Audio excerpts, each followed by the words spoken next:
Good morning, students. Today I am starting chapter 6 Anatomy of Flowering Plants. आज हम छठा अध्याय शुरू करेंगे पुष्पी पादपों का शरीर। इससे पहले जो हमने पांचवा अध्याय पढ़ा उसके अंतर्गत हमने मार्फोलॉजी जो उनकी आकार की होती है पुष्पी पादपों की बाहरी जो आकार होता है जड़ तना पत्ती फूल बीज इत्यादि हमने पढ़े। अब हम इस चैप्टर में उनकी एनाटॉमी पढ़ेंगे। एनाटॉमी का मतलब होता है अंदर के ऊतकों के बारे में पढ़ेंगे। अब सबसे पहले हम बात करते हैं टिश्यू की। ऊतक क्या होता है? जैसे कि हम छोटी कक्षाओं में भी आपने पढ़ा हुआ है कि ऊतक जो होता है कुछ कोशिकाओं का समूह होता है।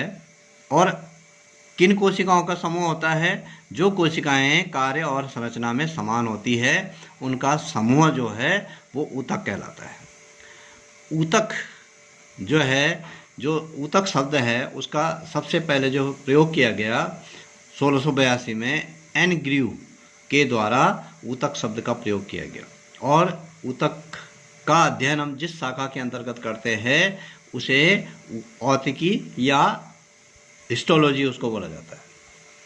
अब हम पादप टिश्यू की बात करते हैं। इस चैप्टर में हम प्लांट टिश्यूज़ के बारे में सबसे पहले पढ़ेंगे। प्लांट टिश्यू पादप जो ऊतक होते हैं, पादप ऊतक। पादप ऊतक जो है इनको हम दो भागों में विभाजित करते हैं। एक तो होते हैं विभाज्य ऊतक जिनको मेरिस्टेमेटिक टिश्यूज बोला जाता है या विभाजनशील ऊतक जिनको बोला जाता है, जो लगातार विभाजन करते रहते हैं उनको जो है विभाज्य ऊतक या मेरिस्टेमेटिक टिश्यू बोला जाता है। दूसरे होते हैं स्थायी ऊतक, परमानेंट टिश्यू, या विभाजन करने की जो क्षमता होती है वो उनमें खत्म हो जाती है, विभाजन क्षमता रहित इसको बोल सकते हैं। एक ऊतक जो है जो लगातार विभाजन कर रहे हैं, एक ऊतक जो है वो परमानेंट हो चुके हैं, वो विभाजन नहीं करते। जो स्थायी ऊतक होते हैं इनका निर्माण विभाज्य ऊतक से ही होता है। विभाज्य ऊतक विभाजन करते हैं, कुछ उनमें से कुछ स्थायी ऊतक में बदल जाते हैं, कुछ फिर दोबारा विभाजन कर देते हैं। अब स्थायी ऊतक की बात करते हैं।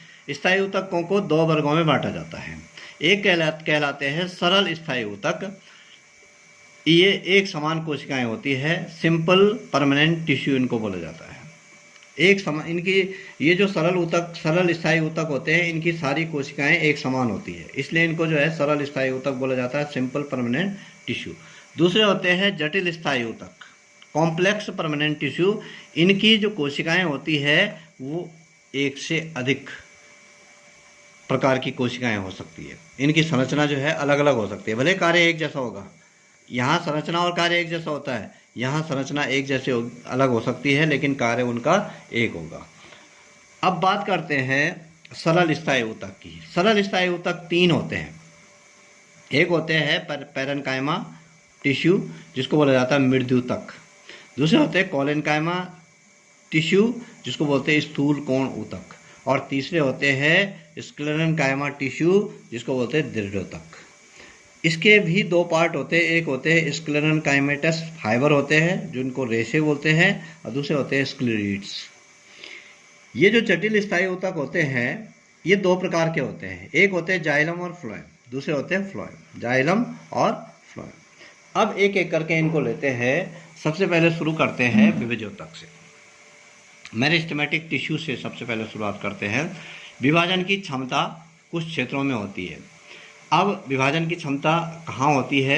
जहाँ इनका वृद्धि वाले भाग होते हैं। जड़ का वृद्धि वाला भाग, तने का वृद्धि वाला भाग, चाहे वो लंबाई में वृद्धि कर रहा है चाहे वो मोटाई में वृद्धि कर रहा है, वहाँ पर विभाज्य ऊतक पाए जाते हैं। अब ये जो होते हैं इनके जो सामान्य लक्षण होते हैं विभाज्य ऊतक के, ये जो कोशिकाएं होती है ये समव्यासीय आइसोडायमेट्रिक होती है। एक तो इनका व्यास जो एक समान होता है, सघन रूप से कम्पैक्टली व्यवस्थित होती है, एक दूसरे से बिल्कुल पास पास जो है ये कोशिकाएं रहती हैं। और इनके बीच में इन कोशिकाओं के मध्य में अंतरा कोशिकीय अवकाश इंटरसेलुलर स्पेसेस का अभाव होता है क्योंकि एक दूसरे से बहुत सघनता से सटी होती है। ये जो कोशिकाएं होती है सक्रिय होती है, एक्टिव होती है, क्योंकि इनका ये लगातार जो है विभाजन करती रहती है। और इनका जो केंद्रक होता है वो सामान्य कोशिकाओं से थोड़ा सा बड़ा होता है। इनमें वैक्यूल्स जो रिक्तिकाएं होती है बहुत सूक्ष्म होती है या अनुपस्थित होती है। इनकी कोशिका भित्ति बहुत पतली होती है। तो इस प्रकार से विभाज्य ऊतक कहलाते हैं। अब बात करते हैं क्लासिफिकेशन ऑफ मेरिस्टेमेटिक टिश्यू।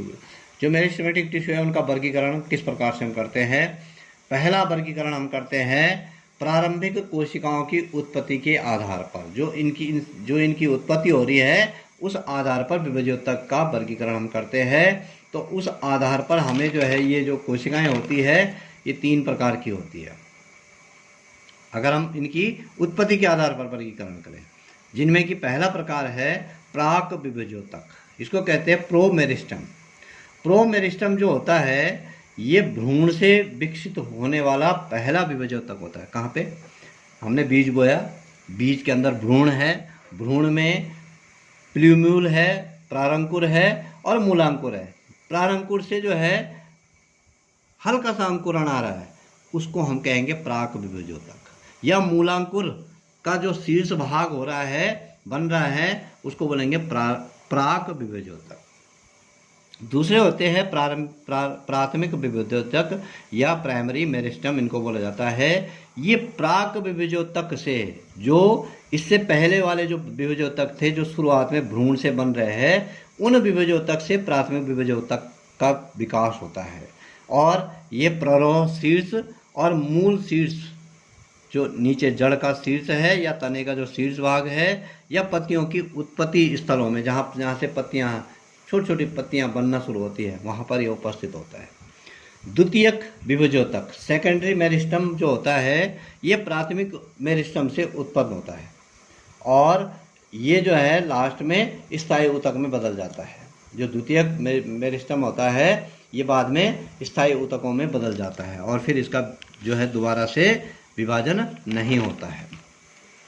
अब दूसरा जो प्रकार है वो है पादप काय में स्थिति के आधार पर विभज्योतक। जो पौधे प्लांट बॉडी है उसमें किस प्रकार से वो पाया जाता है, उसकी स्थिति क्या है। Meristem based on their position in the plant body.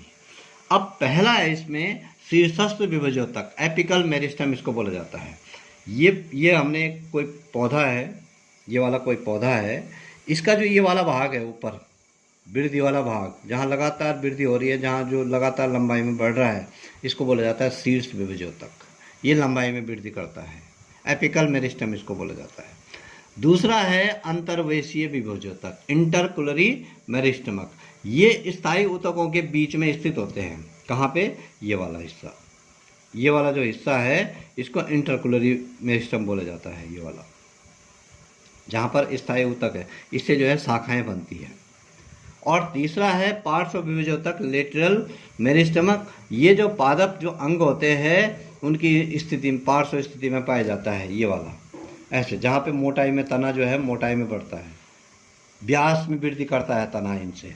तो 3 प्रकार के हो गए, शीर्षस्थ विभज्योतक, एपिकल जो कि लंबाई में बढ़ाता है, इंटरकुलरी जिससे शाखाएं निकलती है, और लेटरल जिससे कि मोटाई में तना बढ़ता है।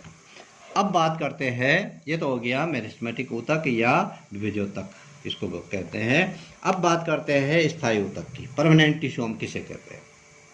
हमने जैसे कि कहा था कि परमानेंट टिश्यू जो होते हैं स्थायी ऊतक 2 प्रकार के होते हैं, एक सरल स्थायी ऊतक होते हैं और दूसरे जटिल स्थायी ऊतक होते हैं। ये सरल स्थायी ऊतक की बात करते हैं, विभज्योतक से ही इनका निर्माण होता है। विभज्योतक उदाहरण के लिए विभज्योतक जो है ये विभज्योतक है, माना यहाँ पे ये विभाजन कर रहा है, इससे 2 कोशिकाएं बन गई।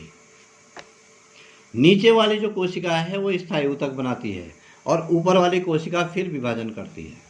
इस प्रकार से लगातार इनमें चलता रहता है। ऊपर वाली कोशिका दोबारा विभाजन करती है और नीचे वाली कोशिका जो है वो फिर दोबारा विभाजन वो परमानेंट टिश्यू में कन्वर्ट हो जाती है। और जो सरल स्थायी ऊतक होते हैं हमने जैसे कि बताया था कि 3 प्रकार के होते हैं। एक होता है मृद्युतक या पैरेन्काइमल टिश्यू। ये जो मृद्युतक है ये ऊतक पौधे के लगभग सभी अंगों का आधार बनाता है।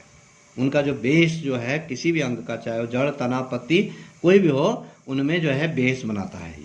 ये जड़ और तना के जो जड़ और तना होता है उसका जो कॉर्टेक्स वाला भाग होता है या पित्त वाला भाग होता है या पेरिकल वाला भाग होता है, इन सब में जो है या पत्तियों के जो मीजोफिल होते हैं या फलों के जो गूदे होते हैं और या बीजों के भ्रूण पोष जो होते हैं उनमें ये पाए जाते हैं। ये प्रारंभिक और द्वितीयक संवहन ऊतक का भी घटक होता है जो जाइलम है और फ्लोएम है।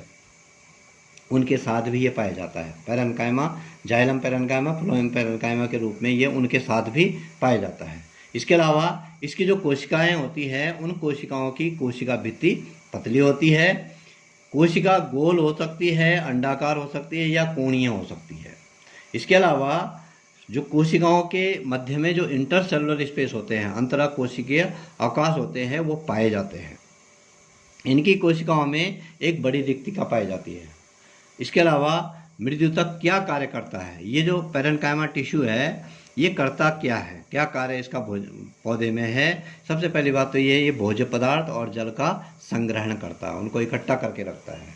शाकीय पौधों में इसकी जो आशुनता है, टर्जिडिटी जिसको बोलते हैं, वो पौधे को यांत्रिक शक्ति प्रदान करते हैं। टर्जिडिटी बोला जाता है फ्लेक्सिबिलिटी को, लचीलापन जो होता है, वो यांत्रिक शक्ति जो है पौधे को प्रदान करता है। इसके अलावा ये फोटोसिंथेसिस में भाग लेते हैं, का मतलब प्रकाश मिश्रण में भी ये भाग लेते हैं, जिससे भोजन बनाने का कार्य इनके द्वारा किया जाता है। अगला है, ये जलीय पौधों को प्लावकता, बावेंसी, जो जलीय पौधे होते हैं तैरने के में भी ये सहायता प्रदान करते हैं।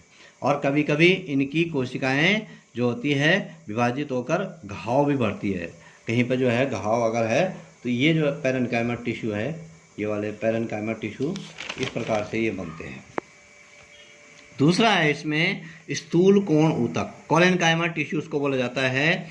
दूसरे प्रकार के सरल स्थायी ऊतक होते हैं ये विशेष प्रकार के यांत्रिक मैकेनिकल टिश्यूज होते हैं, और जो सामान्यतः जो है तना में पाए जाते हैं, पत्ती में पाए जाते हैं, पुष्पांग में पाए जाते हैं, पुष्प के भागों में पाए जाते हैं, और फलों में ये पाया जाता है। ये एक प्रकार का जीवित ऊतक है। पैरेन्काइमा, इससे पहले जो हमने पढ़ा वो भी जीवित ऊतक है, ये भी जीवित ऊतक है, और इसमें पर्याप्त तन्य सामर्थ्य होती है, टेंसाइल स्ट्रेंथ, खींचे जाने का, जिसकी वजह से पौधे में लचक पैदा होती है। ये प्रायः बाह्य त्वचा या कुछ पैरेन्काइमा जो लेयर होती है उसके नीचे पाया जाता है। तनों में ये सिलेंडर के रूप में पाया जाता है, जैसे सिलेंडर का आकार में जो है पाया जाता है, जबकि पत्तियों में सिराओं के ऊपर जो है ये नीचे उनमें जो है मार्जिन्स में पाया जाता है। इसकी जो कोशिकाएं होती है वो बहुभुजी होती है, पॉलीगोनल हम कह सकते हैं उसको, और कुछ लंबी होती है। इनकी कोशिका भित्ति सेलुलोज और पेक्टिन के कारण किनारों पर मोटी हो जाती है। जो इनकी कोशिका भित्ति होती है उस सेलुलोज इकट्ठा होने के कारण या पेक्टिन इकट्ठा होने के कारण किनारों पर मोटी हो जाती है। इसके अलावा अंतरा कोशिकीय अवकाश अनुपस्थित होता है। इनमें अंतरा कोशिकीय जो अवकाश होता है वो जो है अनुपस्थित होता है। ये स्थूल कोण ऊतक है, देखो किनारे पे जो है ये मोटी हो जाती है इस प्रकार से। स्थूल कोण ऊतक के कार्य, जो कोलेनकाइमा है इसके क्या कार्य है? ये पौधे को एक तो यांत्रिक दृढ़ता, मैकेनिकल रिजिडिटी, दृढ़ता जो है ये प्रदान करता है, और कभी कभी प्रकाश निषण की क्रिया करता है, और भोजन का निर्माण भी करता है और संचय भी करता है। द्विबीजपत्री जो तने होते हैं उनमें जो है हाइपोडर्मिस का ये निर्माण करता है। जो एपिडर्मिस होती है उसके नीचे हाइपोडर्मिस का निर्माण इसके द्वारा किया जाता है। अब अगला जो है इसमें जो सरल स्थायी ऊतक का तीसरा प्रकार है वह है दृढ़ोतक। ये दृढ़ोतक है, स्क्लेरेन्काइमा टिश्यूज को बोला जाता है। ये मोटी भित्ति युक्त कठोर और मृत कोशिकाएं, इसकी जो कोशिकाएं होती है, इससे पहले जो दो पढ़े हमने पैरेन्काइमा और कोलेनकाइमा, उसकी जो कोशिकाएं होती है वो लाइव होती है, जीवित कोशिकाएं होती है, जबकि दृढ़ोतक की जो कोशिकाएं होती है वो मृत कोशिकाएं होती है, और इनकी जो कोशिका भित्ति होती है उसमें लिग्निन के कारण वो मोटी हो जाती है। लिग्निन जो होता है जल के लिए अपारगम्य होता है, मतलब जल को आर पार नहीं जाने देता है, और इसकी जो कोशिकाएं होती है जल का अवगमन बंद हो जाता है, जिसकी वजह से इसकी कोशिकाएं डेड हो जाती है, मृत हो जाती है। ये पौधे के तने, पत्तियों, फलों के जो छिलके होते हैं उनमें ये पाया जाता है। तने की जो छाल होती है उसमें ये पाया जाता है।